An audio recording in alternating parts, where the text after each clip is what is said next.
Hello दोस्तों, आज पूरी दुनिया में 4.5 बिलियंस लोग इंटरनेट यूज़ करते हैं, यानी 450 करोड़ लोग।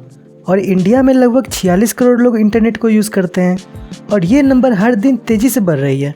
और जो भी इंटरनेट यूज़ करता है, चाहे मोबाइल पे या कंप्यूटर पे, वो फेसबुक, अमेज़ॉन, एप्पल, माइक्रोसॉफ्ट और गूगल का हर दिन यूज़ करता है। चाहे एंड्रॉयड हो या iOS हो, चाहे कंप्यूटर पर विंडोज़ या मैक ओएस हो, चाहे फेसबुक, इंस्टा पे सोशल नेटवर्किंग हो, व्हाट्सएप पे मैसेजिंग हो, चाहे अमेज़ॉन पे शॉपिंग हो, या फिर गेमिंग, या फिर गूगल सर्च या यूट्यूब, हर दिन हमें इन सब कंपनीज़ के प्रोडक्ट का इस्तेमाल करते ही हैं। ये 5 कंपनी हमारे इंटरनेट के डेली लाइफ का हिस्सा बन चुका है। इसके बिना इंटरनेट अधूरा है। इसीलिए ये 5 कंपनीज़ दुनिया की सबसे बड़ी टेक्नोलॉजी कंपनी में गिनी जाती है। और इन सब के स्टॉक्स के वैल्यूएशन को जोड़ दें तो $5 ट्रिलियन से भी ऊपर निकल के आती है, जो कि कई सारे देशों की जीडीपी से भी ज़्यादा है, इंडिया से भी ज़्यादा। तो काफ़ी बड़ी बड़ी कंपनीज़ हैं और इनकी अर्निंग भी सालाना लाखों करोड़ रुपए में होती है। तो आइए दोस्तों, आज इस वीडियो में डिटेल से जानते हैं कि ये 5 कंपनीज़ कैसे कमाती है, कई चीज़ों को फ्री में देने के बावजूद भी इनकी कमाई का तरीका क्या है और इनके कमाई के कितने सारे सोर्सेस हैं। सभी चीज़ें आज इस वीडियो में डिटेल से डिस्कस करेंगे। तो दोस्तों, इन 5 बड़े टेक कंपनीज़ के कमाने का तरीका अलग अलग है। इसे 2 कैटेगरीज में बांट सकते हैं। एक है यू आर द कंज्यूमर, यानी कि आप ग्राहक हो, और दूसरा है यू आर द प्रोडक्ट, यानी कि आप सामान हो। First category you are the consumer का मतलब है कि आप कंपनी के ग्राहक हैं, कस्टमर हैं। आपने कंपनी को पैसे दिए और कंपनी ने आपको उसके बदले सामान दिया। जैसे आपने माइक्रोसॉफ्ट को विंडोज़ या एक्सबॉक्स के लिए पैसे दिए और माइक्रोसॉफ्ट ने उसके बदले विंडोज़ और एक्सबॉक्स प्रोडक्ट आपको दिया। या फिर आपने एप्पल को पैसे दिए और आपको बदले में प्रोडक्ट मिला आईफोन। या फिर अमेज़ॉन पे पैसे दे के आप शॉपिंग करते हैं, तो इसमें आप कस्टमर हैं। इसके बाद दूसरी category you are the product का मतलब है कि आप ही सामान हो और आपसे कंपनी पैसे कमाएगी। कंपनीज आपसे कोई पैसा नहीं लेगी, आप सब कुछ फ्री में यूज़ कर पाएंगे, पर फिर भी कंपनी आपसे पैसे कमाएगी आपकी डाटा का यूज़ करके। इस कैटेगरी में आते हैं गूगल और फेसबुक। आप फेसबुक, गूगल की सारी चीज़ें फ्री में यूज़ कर रहे हैं, फिर भी गूगल, फेसबुक आपसे बहुत पैसे कमा रही है। इसके बारे में आगे डिटेल से डिस्कस करूंगा। तो आइए दोस्तों, अब एक एक करके सभी कंपनीज के बारे में डिटेल से जानते हैं। तो सबसे पहले बात करते हैं एप्पल की। दोस्तों, एप्पल टेक कंपनीज में सबसे ज़्यादा वैल्यू रखती है। इस कंपनी का वैल्यू $1.45 ट्रिलियन का है और एप्पल सभी टेक कंपनीज में सबसे ज़्यादा प्रॉफिट कमाने वाली कंपनी है। 2019 में एप्पल ने $260 बिलियन की कमाई की, यानी कि लगभग 20 लाख करोड़ रुपए। और इनमें से एप्पल ने $55 बिलियन की प्रॉफिट कमाई। तो इस $260 बिलियन में से सबसे बड़ा हिस्सा है आईफोन का। आईफोन से एप्पल को $141 बिलियन की कमाई हुई, जो कि कंपनी की टोटल कमाई का 55% है। तो आईफोन बहुत पॉपुलर है और एप्पल को बहुत पैसे बना के देता है। और आईफोन से एप्पल को प्रॉफिट भी बहुत होता है, क्योंकि आईफोन को एप्पल लगभग 65% के मार्जिन पे बेचता है। यानी कि अगर आईफोन को बनाने में $350 खर्च हो रहे हैं, तो एप्पल उसे $1000 में बेचता है, यानी 65% प्रॉफिट। हालांकि और भी कॉस्ट है, R&D और भी बहुत कुछ चीज़ें, पर फिर भी एप्पल को आईफोन से ज़बरदस्त प्रॉफिट होता है। इसके बाद एप्पल अपने कंप्यूटर, मैक और मैकबुक लैपटॉप से 2019 में $25 बिलियन की कमाई की।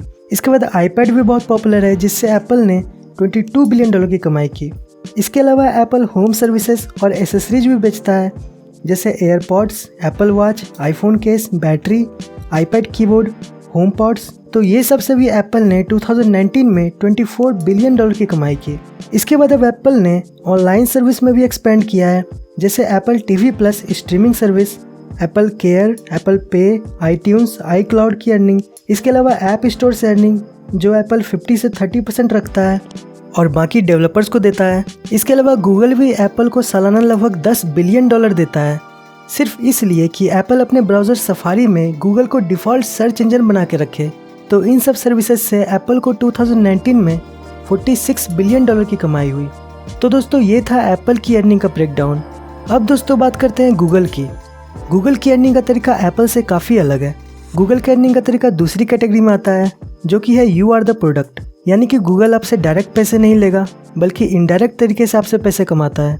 गूगल आपको अपना लगभग सारा प्रोडक्ट फ्री में यूज़ करने देता है, जैसे Google search, YouTube, maps, mail वगैरह। पर इसी में गूगल आपको ट्रैक करता है, आप गूगल पे क्या सर्च कर रहे हैं, यूट्यूब पे क्या देख रहे हैं, गूगल ये सब ट्रैक करता है। और आप पर डाटा बनाता है कि आप कौन हैं, कहाँ रहते हैं, मेल हैं या फीमेल हैं, आपकी एज कितनी है, आपकी इंटरेस्ट अभी क्या है। ये सब डाटा गूगल रिकॉर्ड करता है और आपकी ये डाटा बहुत कीमती है। गूगल हालांकि ये डाटा बेचता नहीं है किसी को, पर इस डाटा का इस्तेमाल करता है एडवर्टीज़मेंट के लिए, क्योंकि गूगल की कमाई का मेन सोर्स है एडवर्टीज़मेंट। 2019 में गूगल की अर्निंग $162 बिलियन रही, जिसमें से एडवर्टीज़मेंट से गूगल ने 138 बिलियंस कमाए, जो कि गूगल का कमाई का 85% हिस्सा है। गूगल एड्स के द्वारा अपने Google search, mail, maps, YouTube सब जगह एड्स दिखाता है। इसके अलावा अपने सारे पार्टनर वेबसाइट पे भी गूगल एड्स दिखाता है, इसीलिए आपको गूगल के एड्स हर जगह दिख जाएंगे। इसी कारण से गूगल एडवर्टीजमेंट में इंटरनेट का किंग है। तो आपका ये जो डाटा गूगल के पास है उसकी डिमांड बहुत होती है, क्योंकि मान लें कि अगर आपको मोबाइल में इंटरेस्ट है और गूगल ये जानता है और एक मोबाइल कंपनी चाहती है कि वो एक ऑनलाइन एड्स चलाए और वो एड्स सिर्फ उसी को दिखाए जाएं जिन यूजर्स को मोबाइल फ़ोन में इंटरेस्ट है, तो यही काम आता है गूगल। गूगल यहाँ पर मिडिल मैन का काम करता है कि आप मुझे पैसे दो, मैं आपका एड्स उसी को दिखाऊंगा जिसको मोबाइल फ़ोन में इंटरेस्ट है, क्योंकि मुझे पता है कि किसको किसको इंटरेस्ट है। और इसके बाद गूगल आपको मोबाइल का एड्स दिखाता है, तो इससे सबको फ़ायदा है। मोबाइल कंपनी को उनका टारगेट कस्टमर मिल गया और आपको रेलेवेंट एड्स मिले और गूगल को पैसे। गूगल का यही ट्रैकिंग टारगेटेड एड्स देने में मदद करता है। अगर आपको भी एड्स दिखाने हैं तो आप गूगल एड्स में देखेंगे कि उसमें ऑप्शन रहता है कि मेल को टारगेट करना है या फीमेल को, किस एज के लोगों को टारगेट करना है, किस इंटरेस्ट के लोगों को टारगेट करना है। जैसे कोई ब्यूटी कंपनी फीमेल को टारगेट करेगी जिसको ब्यूटी प्रोडक्ट में इंटरेस्ट है। तो इस तरह से कंपनीज गूगल की मदद से अपने इंटरेस्ट के लोगों को एड्स दिखा पाती है, जिससे सेल्स की चांस बढ़ जाती है। गूगल ये ads Google search, mail, YouTube और पार्टनर वेबसाइट्स और ऐप्स पर दिखाता है, और ये यूट्यूब चैनल को उस कमाई का 55% प्रॉफिट और वेबसाइट और ऐप्स को 70% हिस्सा देता है। तो ये एड्स का पूरा इकोसिस्टम है। तो इस तरह से गूगल ने आपका डाटा स्टोर करके भी उसको बेच के गलत यूज़ नहीं किया, बल्कि उसका यूज़ किया एडवर्टीजमेंट में आपको टारगेट करने के लिए। ऐसा गूगल कुकीज़ के जरिए करता है।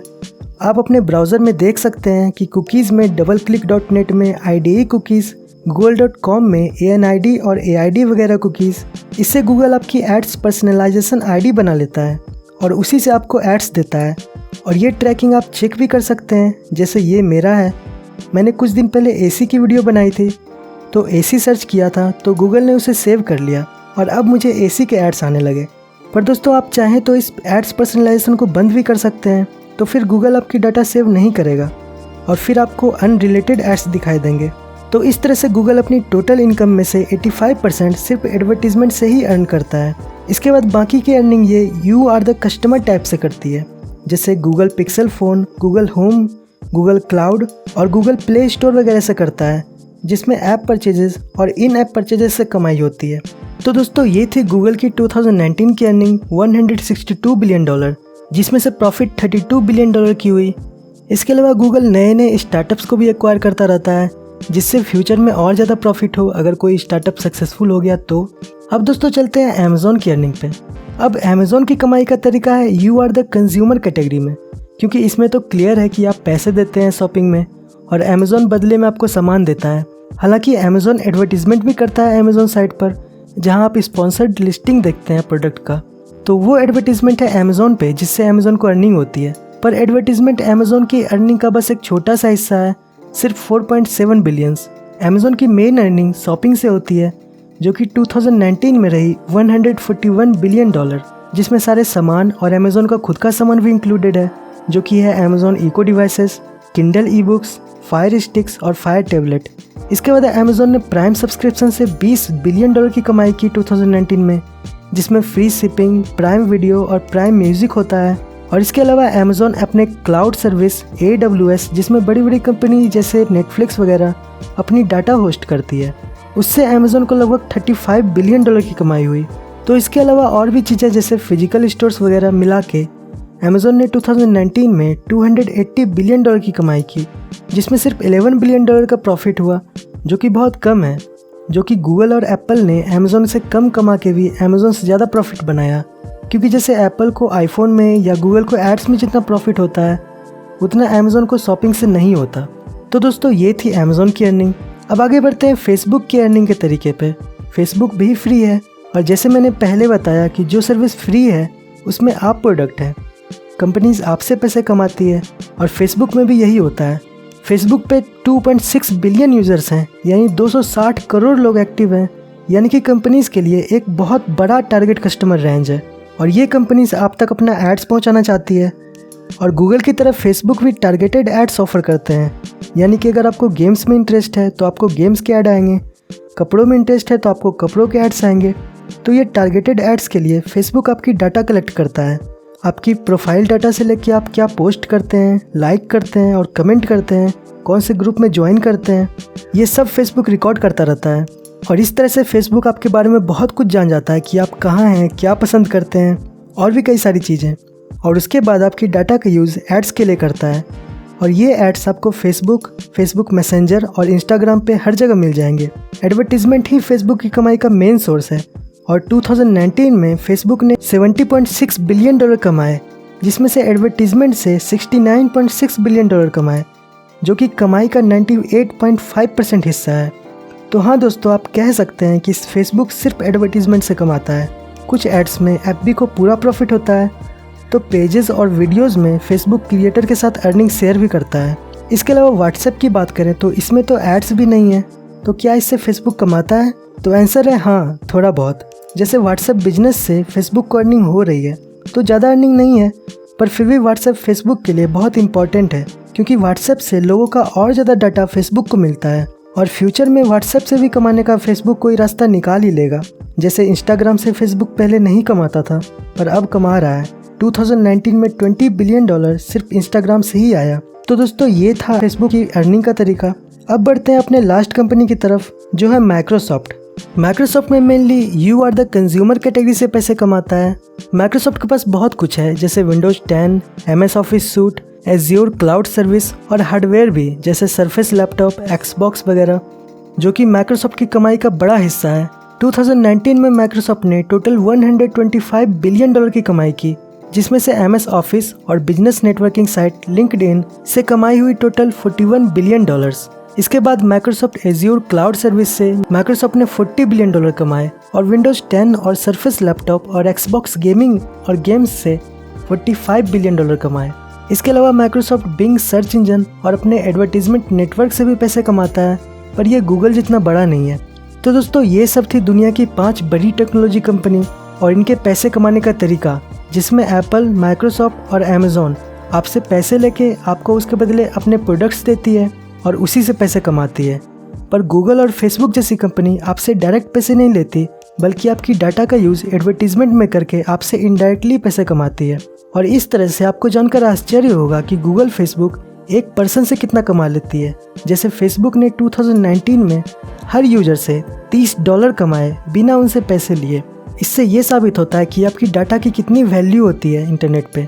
इसीलिए अपनी डाटा सेफ्टी और प्राइवेसी का भी ध्यान रखें, ये बहुत ज़रूरी है। और इन सब कंपनी की कमाई स्टॉक्स से भी होती है। शेयर्स के प्राइस बढ़ते हैं तो उससे भी कंपनी को फ़ायदा होता है और इन्वेस्टर्स को भी फ़ायदा होता है। तो दोस्तों, आई होप कि आपको ये वीडियो अच्छा लगा होगा। अगर ये वीडियो अच्छा लगा तो प्लीज़ लाइक, कमेंट, शेयर कर दें और मेरे चैनल को सब्सक्राइब करना और बेल आइकन को क्लिक करना भी ना भूलें। So thanks for watching.